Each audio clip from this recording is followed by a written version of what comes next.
My parents passed away early, and I was fostered in the countryside by a comrade's family. With the support of the Jiang family, I married Ford Jiang, my childhood sweetheart whom I grew up with. But I didn't know that he already had someone he loved. After marriage, he refused to touch me, yet made me bear the blame for being unable to conceive.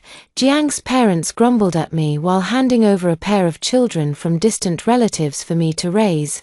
Meanwhile, Ford Jiang left for the military without a second thought, returning less than once a year from then on. 18 years later, I raised the children to adulthood, and they even got admitted to Tsinghua University. Ford Jiang brought another woman home to attend the college celebration banquet, and publicly declared that these twins were their own biological children. Watching the loving family of 6, I realized I was the only one kept in the dark. In despair, I left in anger, only to accidentally fall off a cliff in the vast darkness of night. Given a second chance at life, I found myself back to the time when I had been married for just 1 year.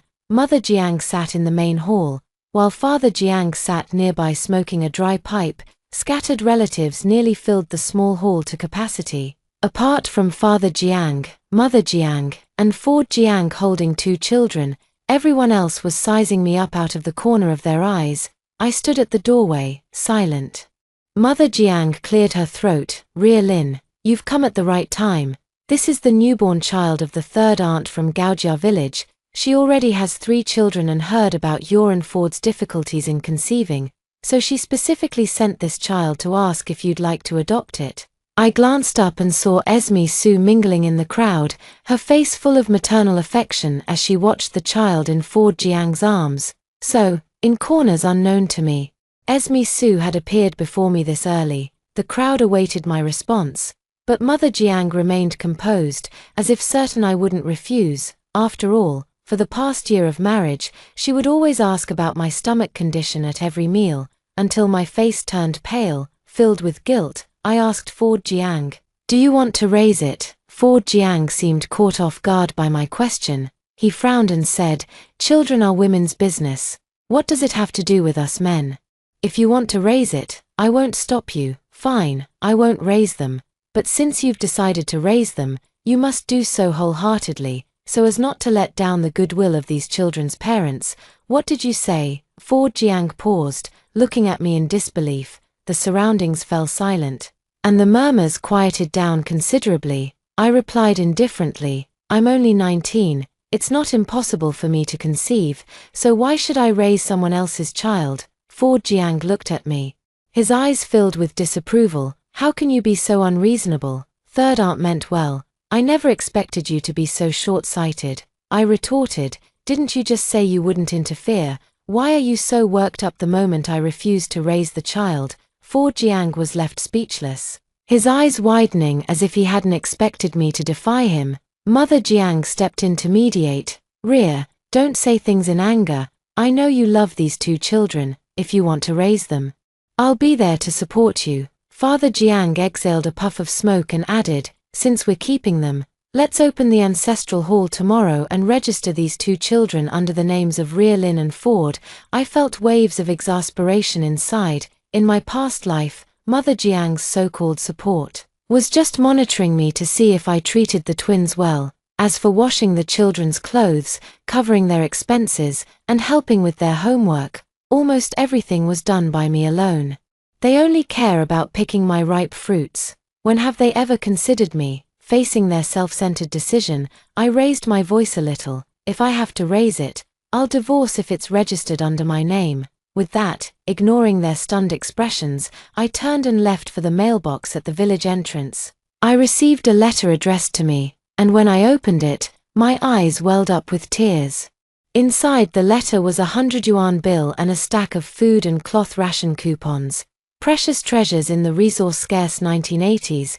The sender was my parents' university professor, Grandpa Lu, who treated me as his own granddaughter. Sadly, in my past life, it wasn't until I had raised my 2 children and they were admitted to Tsinghua University that I learned of the silent support he had given me all those years, but all of these were pocketed by the Jiang parents. In the mailbox, there was also my Tsinghua University admission letter. which the Jiang family had hidden in my previous life, all just to clip my wings and keep me tied to the Jiang family as their workhorse.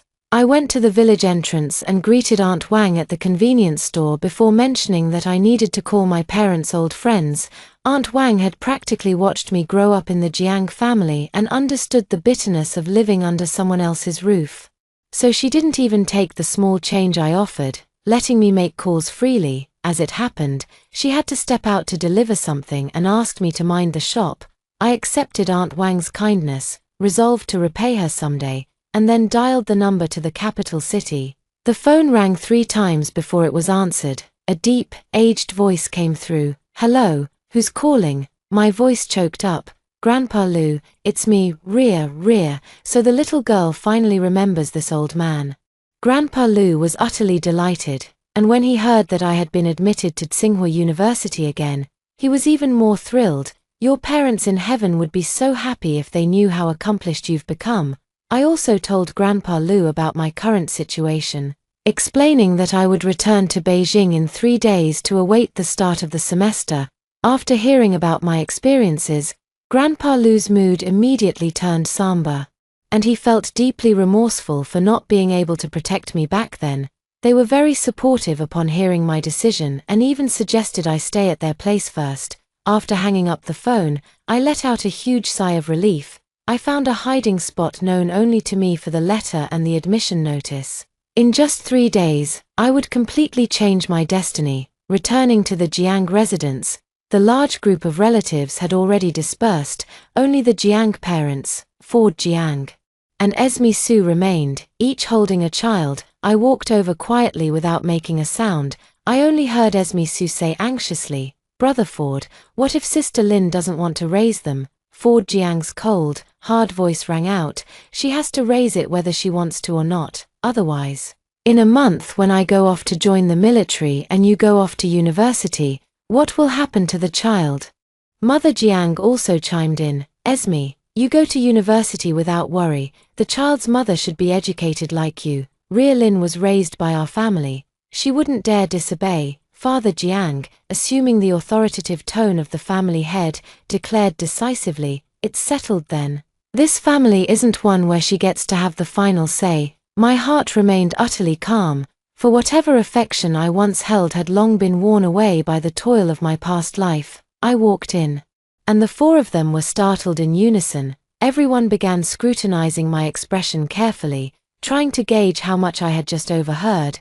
I looked at Esme Su. Perhaps out of guilt, she turned her head away, not daring to meet my gaze. Ford Jiang stepped in front of her, looking at me sternly. "This is my cousin, Esme. She got into the normal university and will be staying with us for the next month."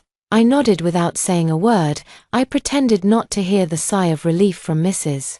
Jiang behind me. After dinner, I went straight back to my room to pack my things. I separated all the memories related to Ford Jiang from my desk and set them aside. What belongs to me is very, very little, just a cotton-padded jacket for winter and a few thin summer clothes. Compared to the woolen coat Esme Su is wearing, mine are clearly not worth even half the money she spent on a meter of fabric, if I remember correctly. The coat she's wearing was also bought with the fabric coupons sent by Grandpa Lu.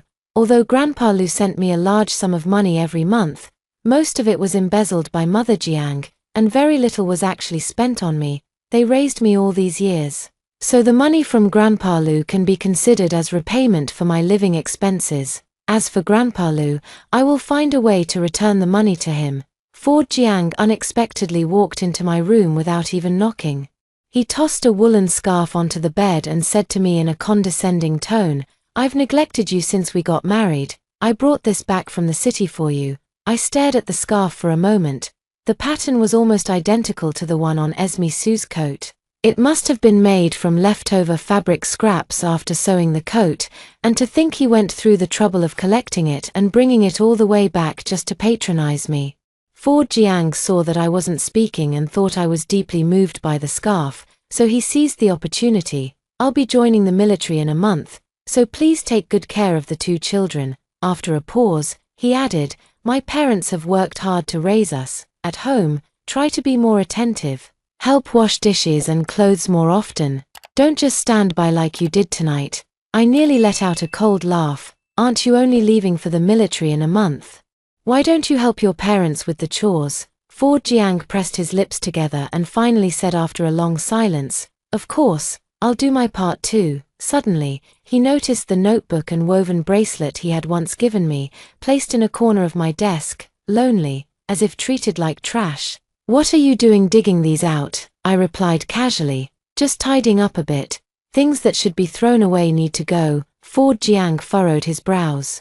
Feeling a sudden surge of restless agitation, he wanted to rummage through the luggage I had packed aside, but I couldn't stop him in time. Just then, a sweet, coquettish voice called out, "Brother Ford, there's no hot water left." Ford Jiang quickly turned and left, heading to the bathroom to help Esme Sue heat the water. That night, he never came back. The next day, I slept until noon. Yet Jiang's mother didn't even have the time to scold me. She kept pacing back and forth in the main room, her face full of anxiety, muttering incessantly, "How could he not be there? Where on earth has he gone?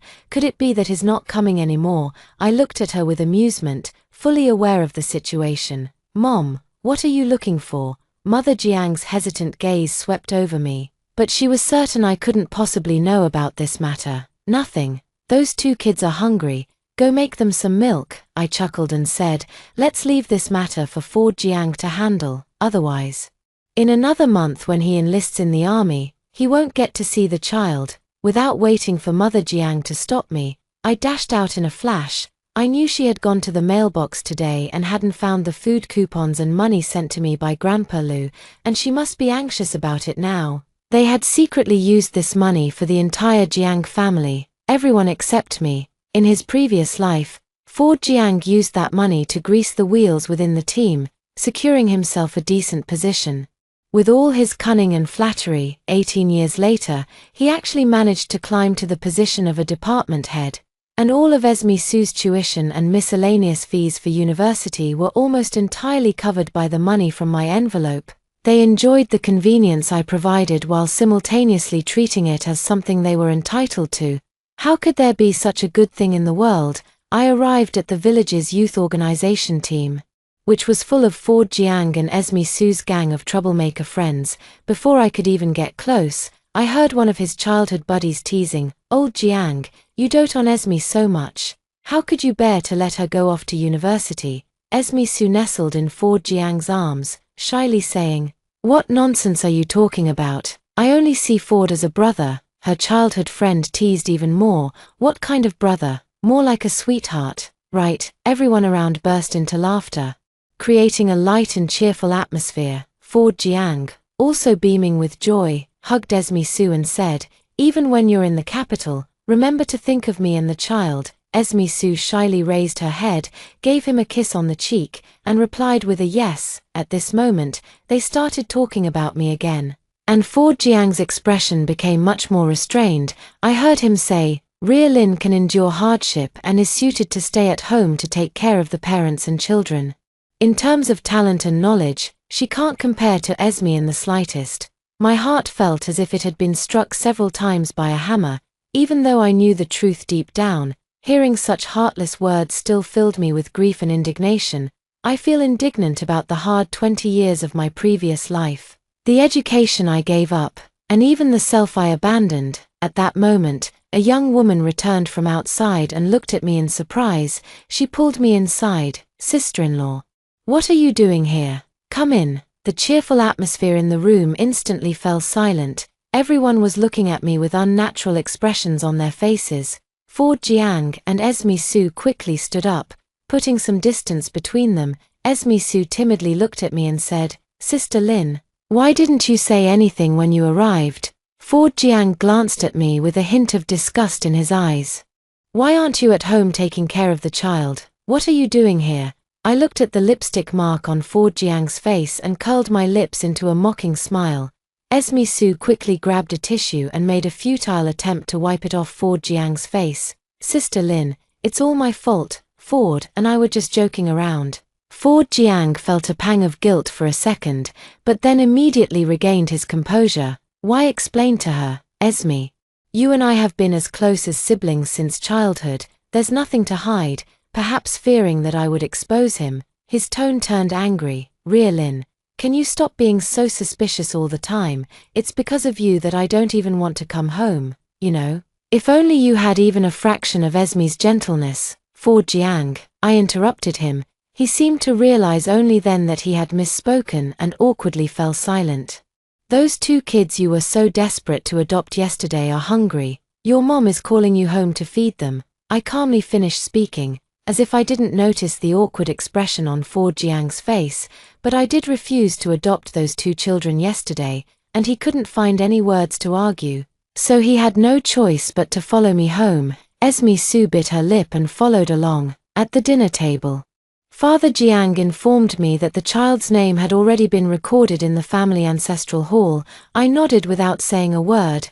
Mother Jiang glanced at me and gave Fu Jiang a meaningful look. Autumn is approaching, and Ria's clothes are getting old. Ford, take Ria to the city the day after tomorrow to buy some new clothes. Fu Jiang glanced at me and agreed. Esme Su pouted with a grievance on the side. Esme should go too, it's on the way anyway. Mother Jiang looked at me, and I nodded again, agreeing to everything without hesitation. The whole family seemed somewhat surprised. After all, just a couple of days ago I had openly contradicted them to their faces. I thought to myself, the day after tomorrow when I go to the city, I can just buy a ticket and leave. No need to come up with an excuse either. Perfect. Fu Jiang, I can finally leave you.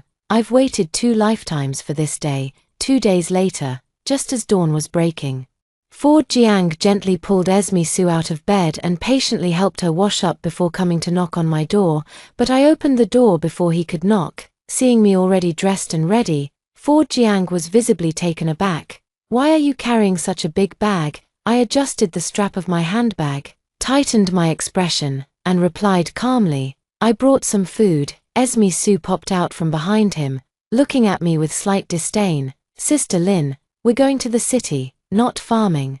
Why are you bringing dry rations? Don't they have food in the city? Fu Jiang also sneered upon hearing this. Fine, bring it if you must, just don't complain halfway and ask me to carry it for you. My excitement wasn't dampened in the slightest as I confidently replied to them, don't worry, it won't happen. We rode to the city in the village chief's pig transporting truck. In these times, owning a vehicle was already an extraordinary thing. Fu Jiang gently helped Esme Su onto the truck, thoughtfully laying down a layer of newspaper to prevent her clothes from touching anything dirty. As for me, I struggled to climb onto the truck and simply found a corner to sit down in. A woman from the neighboring village, seeing the intimate manner between Fu Jiang and Esme Su, couldn't help but tease, oh my, you two must have just gotten married, right? So affectionate, even more attentive than my old man was back in the day. Esme Su's face showed a moment of awkwardness. While Fu Jiang stiffened, unsure how to respond, it was the village chief standing nearby who kindly explained, Sister, you've got it wrong. This is his wife here. My aunt gave me a strange look from the corner, her eyes filled with confusion, but she didn't dare say much, only muttering under her breath, didn't the Qing dynasty fall? How can someone still openly set aside their wife to dote on a concubine? Though her voice was soft, everyone in the carriage heard it clearly.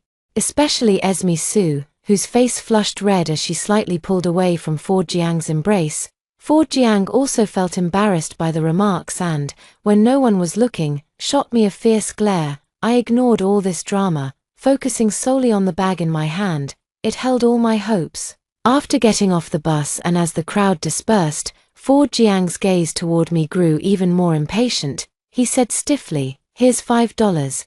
Go buy yourself some clothes. Be back here at 3 in the afternoon. With that, he threw the $5 bill he was clutching into my lap. Then, without looking back, he wrapped his arm around Esme Su and left. Before leaving, Esme Su turned back and gave me a pitying glance. I picked up the $5 bill from the ground and tucked it into my pocket. Although I knew Jiang's mother had clearly given him $50, in his mind, I was only worth spending that much. But it doesn't matter anymore. I've already told Grandpa Lu not to send any more money in the future.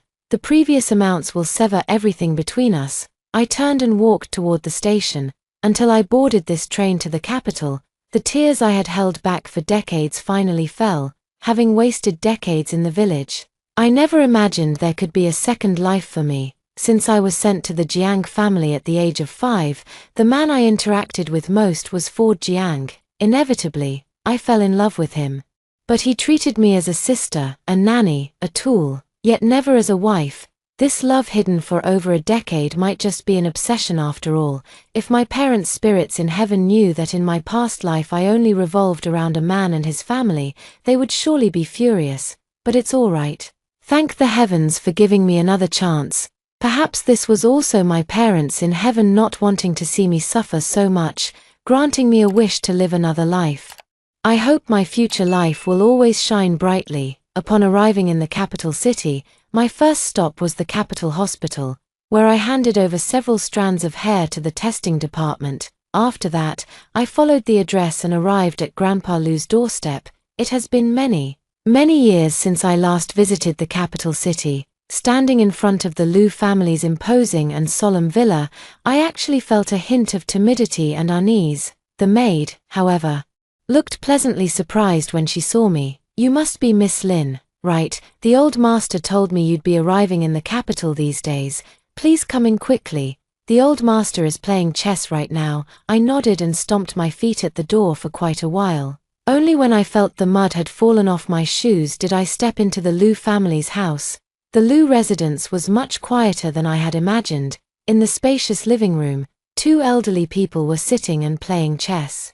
Upon seeing me, Grandpa Lu slapped a chess piece down, disrupting the game, and immediately came over to me with his cane. Behind me, another old man exclaimed, "Lu Junan, you old rascal, cheating again." Grandpa Lu, his eyes brimming with tears, looked me up and down and said, "Good child, you've suffered." Those few words miraculously smoothed over decades of grievances I had endured. I reached out and hugged Grandpa Lu, tears streaming down my face, bitterness mingled with the joy of new life. I told Grandpa Lu about what happened in the countryside, and the more he listened, the angrier he became. The unfamiliar grandpa beside him was also filled with righteous indignation. "Girl, leave this matter to me, whether he wants to or not. This marriage must end. This is a new society now, and women in our country are not to be bullied at will." Only then did Grandpa Lu introduce me to his old friend, Professor Gu. According to Grandpa Lu, Professor Gu's wife worked in the Women's Federation. Hearing about my situation, she was deeply sympathetic and immediately applied for a compulsory divorce procedure from her superiors without hesitation. Upon learning that I had been admitted to Tsinghua University, Professor Gu looked at me with even greater admiration. Before leaving, he also gave me meaningful advice, urging me to study hard. Later, Grandpa Lu told me that Professor Gu was a chemistry professor at Tsinghua University, and the major I wanted to study in my life was precisely chemistry. There was still 1 month before Tsinghua University started its new semester. Unable to resist Grandpa Lu's enthusiastic invitation, I ended up staying at the Lu family's home. I was initially worried that other members of the Lu family might have objections, but I never expected that Grandpa Lu's family would be just as kind-hearted as him.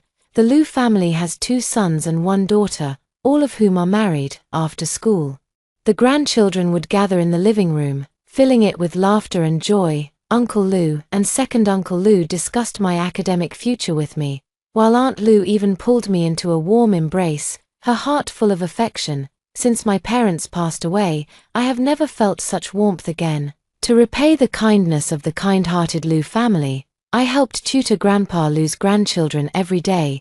Time flew by, and in the blink of an eye, it was the day school started. I bid farewell to Grandpa Lu and decided to move into the Tsinghua University dormitory. At Grandpa Lu's request, I would go back every week for a family reunion dinner. Before moving to the dormitory, I mailed out the 2 paternity test results and the letter. Little did I know, the Jiang family was thrown into an uproar because of my departure. At first, when Ford Jiang and Esme Su returned to the village, they didn't even notice I wasn't in the car. After all, their eyes were only on each other. How could they spare a glance to notice whether I had gotten on the bus? It wasn't until the 2 children soiled the bed that Mother Jiang shouted at the top of her lungs for me to come clean it up, but no one answered. Only then did Ford Jiang remember, He had left me behind in the city. Mother Jiang told him to come find me immediately, but Ford Jiang thought she was making a mountain out of a molehill. She's not a child anymore. Can't she even find her way home? With that, he turned away and went off to be all lovey-dovey with Esme Sue. He didn't even care when the child started crying. Esme Sue did feel sorry for the child, but the overwhelming stench made her, someone who had never done a day of hard labor, immediately recoil in disgust. She had no choice but to let Jiang's mother continue cleaning up the mess. Jiang's mother cursed my name the entire time she was tidying up. She swore that if I ever came back, she would make sure to teach me a lesson. I waited for 4 or 5 days in a row, but still didn't see any sign of me. The Ford Jiang family finally sensed something was wrong. He deliberately took the village head's car again, and when the village head asked why Lin wasn't seen, he could only stammer in reply, she went to the city to visit her cousin. The village chief felt somewhat puzzled, as he was well aware of my adoption story from back then. Upon arriving in the county town, Ford Jiang gathered the other selected brothers from the unit to help search for someone. They searched from dawn till dusk, asking everyone they could, but found no trace of me. Ford Jiang took a deep breath, never imagining that Lin could cause him so much trouble. He suppressed his anger and continued searching. Only one ticket-selling auntie let out a surprised "her" when she heard his description. "That little girl you're talking about, she was wearing a yellow shirt with her hair in a ponytail, right, about this much taller than me." The auntie gestured with her hands to show the height difference. Ford Jiang's voice was filled with surprise. "That's right, auntie. Do you know where she went?" The elder chuckled and said, "The young lady went to the capital city, said she's going to university." It was like a thunderbolt striking Ford Jiang's head. Lin went to the capital. And to attend university at that. Are they just going to abandon their home like that? Ford Jiang stumbled back home in a daze, and his mother hurried over to ask what was wrong. Ford Jiang, utterly devastated, let out a resentful roar when he saw his mother. "Mom, why didn't you tell me Lin got into university? She's gone to the capital now. Beijing. She's never coming back." Jiang's mother turned deathly pale in an instant, and Jiang's father even dropped his pipe. It fell to the ground with a clatter, breaking into 2 pieces. Esme Sue, who had just come out of the bedroom holding the child, also wore an expression of utter shock. Jiang's mother staggered back a few steps and collapsed weakly into a chair. It's my fault for not hiding her ID card properly, for not realizing she wanted to run away." Having said that, she seemed to recall the money and food coupons she hadn't received this month. "She must have gone to the Liu family in the capital. Let's go and bring her back, alive. She's a member of our Jiang family. Dead, she's our Jiang family's ghost. The Liu family has no right to take our daughter-in-law away." Father Jiang picked up his pipe at this point, carefully wiping it with the corner of his clothes. His expression was calm, exuding the demeanor of a family patriarch. "Yes, we must go and bring them back." Father Jiang glanced at the child in Esme Sue's arms. "Otherwise, who will take care of my grandchildren?" Ford Jiang had only just remembered that he and Esme Sue would be leaving the village in a month. There was absolutely no way they would sacrifice their future for the sake of the child. So he nodded and decided to buy a train ticket to the capital city when the village chief went to town the day after tomorrow. In the middle of the night, Esme Sue lay on one side of the bed. Her thoughts in turmoil, she turned over and said to Ford Jiang, "I never thought Sister Lin would also get into university. I wonder which one it is." Ford Jiang replied irritably, "What kind of school could she get into? Probably just some vocational college." Having said that, he seemed almost ashamed to have such a wife. He looked at Esme Sue as if she were a treasure. "No matter what she gets into, it can't compare to you. For someone like her, studying is just a waste of money, unlike you, who has a much brighter future ahead." Esme Sue also wore a somewhat smug expression. After all, in those days, getting into university was already as rare as phoenix feathers and unicorn horns, not to mention a normal technical school in Beijing. Countless people from all around admired and flattered her. However, before Ford Jiang could even fully indulge in his dream of bringing Lin back, the village chief brought devastating news the next day. Lin had sent a compulsory divorce notice from the capital. Upon hearing the news, Mrs. Jiang nearly fainted. Even Mr. Jiang, who always pretended to be composed, flew into a rage, repeatedly shouting, "This is outrageous, absolutely outrageous." Ford Jiang's mind was in complete chaos, and he turned his pleading gaze toward the village chief. The village chief shook his head helplessly. "Ford, this is a notice approved by the higher-ups. I can't make the call. And there's no way to change things now. They say that girl Lin got into Tsinghua University. From now on, don't go bothering her anymore." When the village chief received this document, he was utterly baffled. After all, even though he was just a village chief, he had heard about all sorts of documents, big and small, but this compulsory divorce notice issued by the Women's Federation was truly unprecedented. After discussing with other village cadres for a long time, he realized this wasn't a negotiation. It was simply a declaration. The declaration stated that Ms. Lin and Ford Jiang were hereby released from their marital bond, free to marry or remarry as they wished. The document also included a tally of all the money and ration coupons the Liu family had sent over the years. The amount was so large that even the village chief was astonished. The Jiang family is truly insatiable. The sum of that money could have raised 10 girls like Lin properly. Even the Liu family included Lin's tuition and miscellaneous fees in the calculation, clearly placing high hopes on her. Who would have thought the Jiang family not only made Lin drop out of school early to marry Ford Jiang, always treating others with a sour face and a critical eye. The villagers all saw what kind of clothes Lin wore and how much work she did. Just looking at Jiang's parents with their greasy hair and plump faces, it was clear where all the money went. Fortunately, Lin was determined and managed to get into a prestigious university like Tsinghua through self-study. Jiang's parents felt extremely uncomfortable under the village chief's intense gaze. The village chief didn't stay long and left after handing over the documents. The disheveled Jiang family was left in the main room, utterly at a loss. Is that Lin girl really not coming back? A glimmer of hope still lingered in Mother Jiang's eyes. The documents have been issued. On what grounds should we bring her back? Ford Jiang felt as if his backbone had been pulled out, and his heart had never felt so empty. Esme Su stood by, consumed with envy. She never imagined someone like Lin could get into the prestigious Tsinghua University. Just a few days ago, I had been showing off in front of her. Though Lin didn't show any reaction, she might have secretly mocked me countless times. Senior Gu and I walked out of the lab together. Still discussing the formula from the experiment, a female classmate suddenly ran over and said to me anxiously, "Lin, your family is at the school gate looking for you. They said something happened at home." My heart skipped a beat. Could something have happened to Grandpa Liu?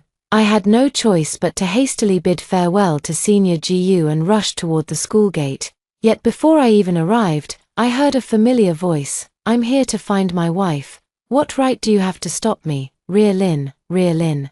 It was Ford Jiang's voice. As I approached, he saw me too. With a tone of surprise, he said, "Lin, come back with me quickly. Mom and Dad are sick." I said expressionlessly, "Aunt Jiang and Uncle Jiang should see a doctor if they're sick. At the very least, Esme Su can take care of her. Why come to me?" Ford Jiang's face stiffened momentarily when he heard how I addressed them, but he still shamelessly shouted, "Lin, no matter how much resentment you hold against us, considering how my parents raised you all these years, you should have let it go by now. Besides, it's only natural for a daughter-in-law to care for her in-laws. Even though you got into Tsinghua University, you can't be ungrateful." As soon as he said this, the classmates who had already been drawn to the scene now looked at me with scrutiny in their eyes.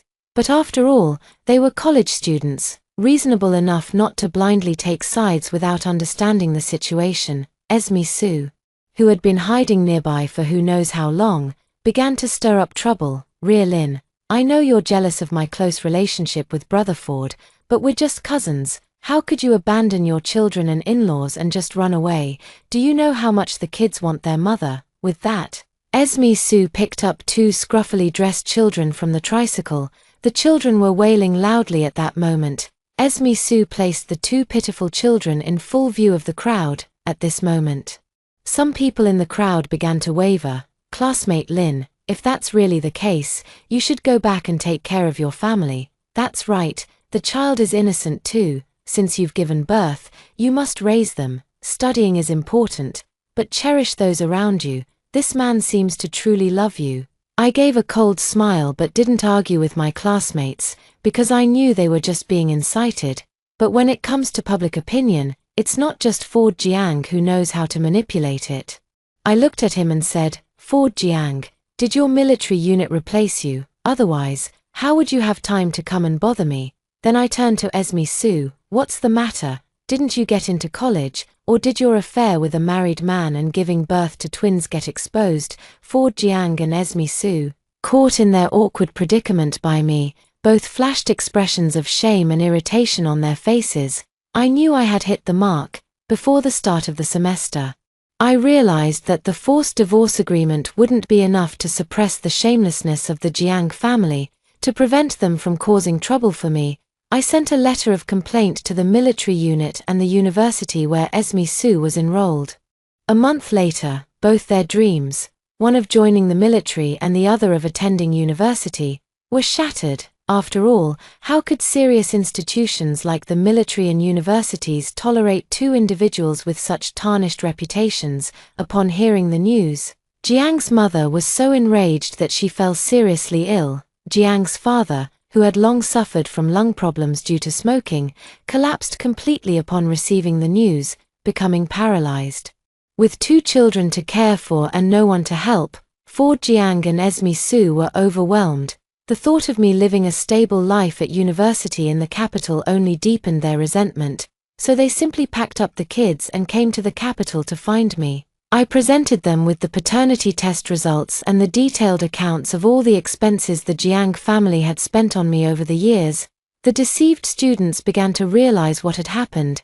They pointed at Ford Jiang and Esme Sue, hurling insults at them. After all, they were educated people, so their words weren't too harsh. So you two are playing the victim first. Is your piss mat or something? Can't even recognize yourselves, one thick-skinned, the other shameless. What a perfect match made in heaven. Classmate Lin is truly a phoenix fallen into a chicken coop. How did she end up with such a family of bloodsuckers? Ford Jiang and Esme Sue were scolded until their faces turned red. Though it's unclear which word struck a nerve with them, Ford Jiang rushed towards me angrily, trying to take me away directly. Before I could resist, I was already dragged several meters away. I was just about to call for help. Then, with a loud bang, Ford Jiang was knocked to the ground by a punch. It's senior brother Jiyu Yang. Senior brother Jiyu shielded me behind him. When Ford Jiang saw this, he became even more furious. He pointed at senior brother Jiyu. Is this your lover? Is it for him that you abandoned our family? He tried to charge forward again, but senior brother Jiyu effortlessly knocked him down once more.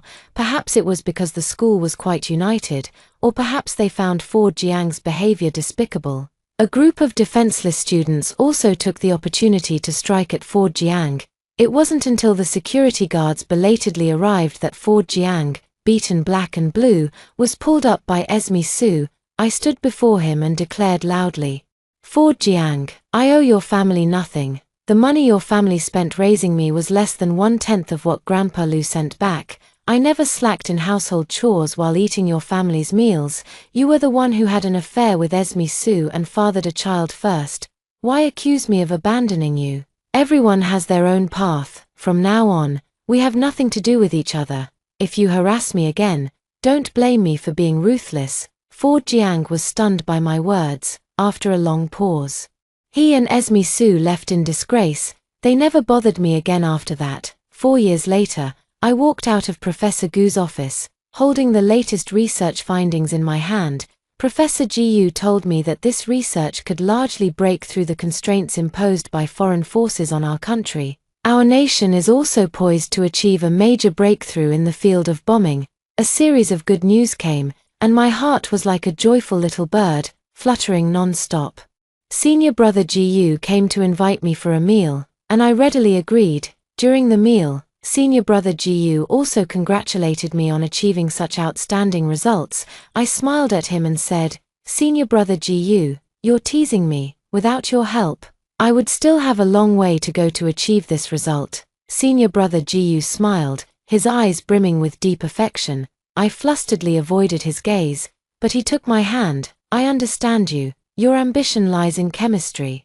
And you'll dedicate your life to it, but don't forget to look at the people around you. Okay. I lowered my head and, after a long pause, nodded solemnly. Later, Grandpa Lu told me, Ford Jiang lost his job in the military and spent his days at home getting drunk, neither looking for work nor caring for his children. Esme Su couldn't go to college, burdened by 2 children and the entire Jiang family. She couldn't endure such a life for even a year before running away. Now, only Ford Jiang is left to raise the child while caring for his parents, but he wasn't a particularly attentive person to begin with. After just a few years of care, his parents developed bedsores that went untreated, leaving them writhing in pain all day in bed. Ford Jiang neglected them, letting them die in agony. As for those 2 children, no one taught them anything, and they skipped school every day to fight. A villager who knew the situation even mocked them to their faces.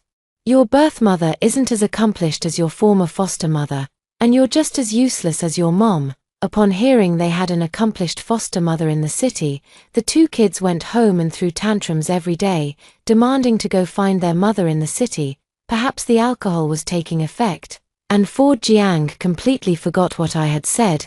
He immediately bought 3 train tickets and prepared to head to the capital. Unexpectedly, due to being completely drunk, he collapsed on the railroad tracks and couldn't get up. Just like that, he was gone. When the 2 children found me, they were covered in dirt, looking like little beggars. They cried, saying their father kept repeating one sentence before he died: "It shouldn't have been like this. I want to be reborn. Real-in, wait for me." By then, I had already been awarded the National Major Contribution Prize and became the youngest academician at the Research Institute.